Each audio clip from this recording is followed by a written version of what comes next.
Ever feel like you're doing everything right? You got the phone, the followers, the hustle, but there's still this empty feeling inside, like your happiness is on borrowed light, and it could shut off any minute because of a bad text or a negative comment? What if I told you the problem isn't the world, it's your wants? This isn't my idea. It's from a guy named Seneca, a Stoic philosopher from ancient Rome. He basically said that most of our unhappiness comes from one simple thing. We don't actually know what we want. We admire good qualities in others, but lack the guts to build them in ourselves. And our lives? They're just a reflection, borrowing light from external sources. Think of yourself as the moon. You shine bright, but that light? It's not yours. You're just reflecting the sun. If the sun disappears, you're left in the dark.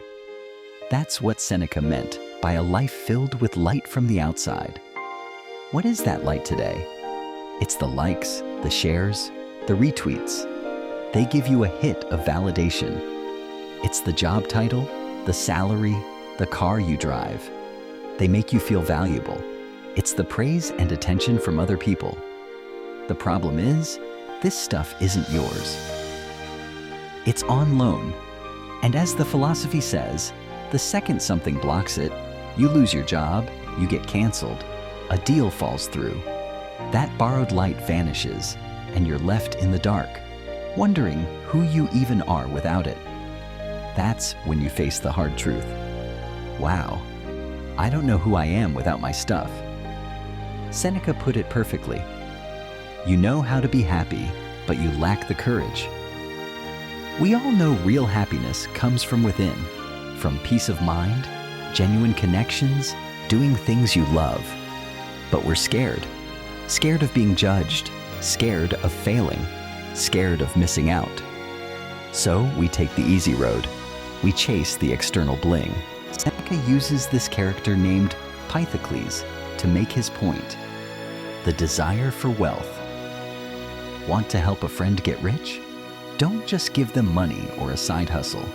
Help them reduce their desires. Why? Because if their desires are endless, no amount of money will ever be enough.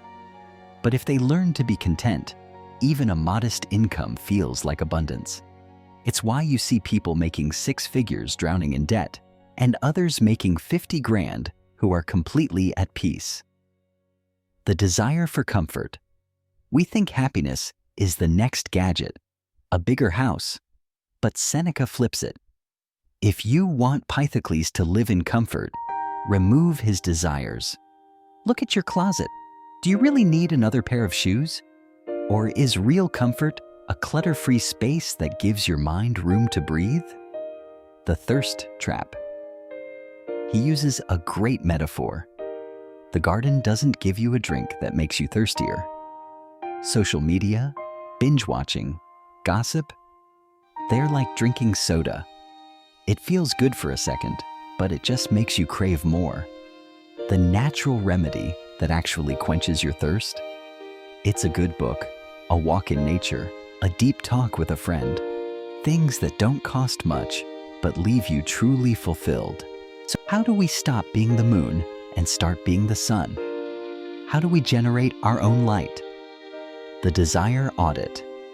5 minutes each night. Before bed, grab a notebook. Write down 3 things you craved today. I wanted the new iPhone. I wanted my boss to praise me. I wanted that person to text me back. Then ask yourself, is this essential for my peace? Would I be okay without it? This practice builds awareness and starts to reduce the want. Generate internal light. Daily, dedicate at least 30 minutes a day to an activity where the outcome doesn't depend on outside approval. Examples: working out for your health, reading for your knowledge, journaling for your self-understanding. This is how you charge your internal battery. Practice enoughness. Every morning, mentally list 3 things you already have and feel grateful for: your health, a good meal, a loyal friend.